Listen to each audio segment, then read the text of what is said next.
If it's been a while since you've been at an airport and have gone through airport security, or maybe it'll be your first time ever, this video is going to cover the basics of going through airport security that will not only help you be prepared by knowing which items you'll need to take off and remove, but also help you avoid holding up the security lines.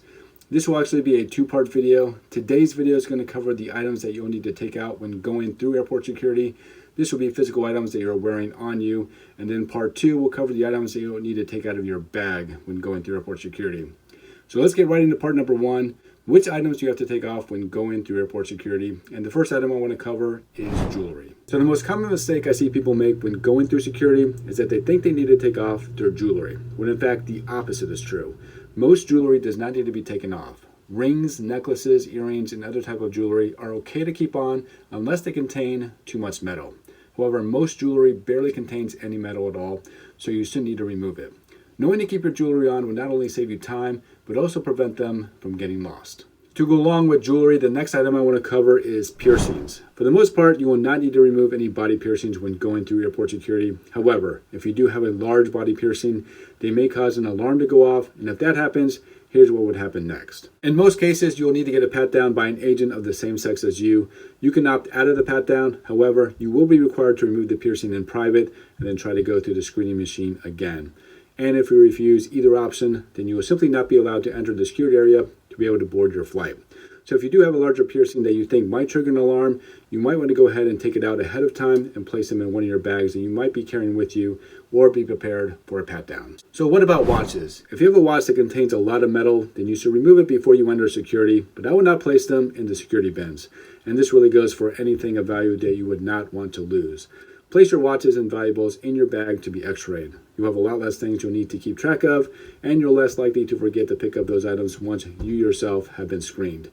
But they also be in a safe place and not out in the open for all to see what you're carrying. If you have a smartwatch, you shouldn't need to take that off at all unless an officer asks you to remove it, but that should be a rare occurrence. Let's now talk about shoes. If you're traveling within the US, you will be required to remove your shoes when going through the screening process. Other parts of the world do not require this, but if you're going to be traveling in the US, be prepared to remove your shoes. I would recommend wearing shoes that can easily be taken on and off, and don't forget to wear socks. There's no telling what kind of fungal infection is waiting to invade your feet. Now, if you happen to be over 75, then you will not need to worry about removing your shoes or even your jacket, as the TSA rules here in the US for those two specific items are not enforced. But just know that if an alarm were to go off, then you will be required to remove your shoes and jacket and then go through the scanner again. And speaking of jackets, you are required to take off any coats or jackets you are wearing when going through security, unless you're over 75, and place them in its own security bin. Some jackets contain metal that sets off the alarm, plus the security officers want to see that you're not carrying anything that is prohibited. And something that you can do that is useful and will save time is to place those small items that need to be x-rayed in your coat pockets instead of scattered about in a security bin. It'll help keep everything together so you're not spending a lot of your time gathering all those small items after it has been x-rayed. Another item that you'll need to remove is your belt. Most belts will need to be taken off and placed in the security bin because most belts have buckles that are made out of metal, which will set off an alarm. Now, there are belts out there that are made out of carbon fiber or plastic. Those are the only kind of belts that I know of that can reliably pass through security without setting off an alarm. If you're interested in picking up a carbon fiber belt to avoid having to take it off during security, I'll link to some options in the video description. Let's now talk about carrying your wallet through security. If you're not carrying coins or anything metallic, you should be okay to carry your wallet through security unless you're carrying an RFID blocking wallet, in which case it'll have to be inspected individually. Some people are not happy about being asked to remove their wallets, but if you're flying in the US, you don't have a choice. The TSA agents will ask you to remove your wallet and place it in a separate bin, or you can ask them to do a manual inspection instead, which is what I would do. I wouldn't want my wallet just hanging out in a bin for just anybody to grab.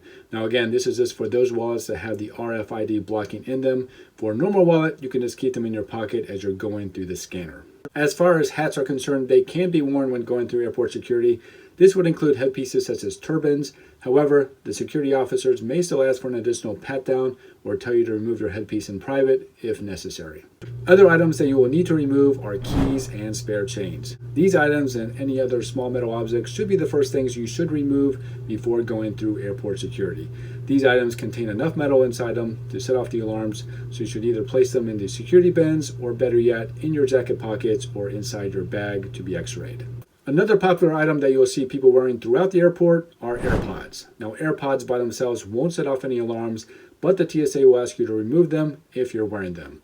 Now, you won't be able to walk through the security scanners holding your AirPods, so it's best to store them in your bag until you're through the security screening process. So these were the basic items that you will need to remember to help you get through security without looking like a fish out of water. And honestly, these are the questions I get asked about the most. If you want to go deeper in seeing which items you can and cannot take with you through security, I have a whole playlist that breaks down these items by category.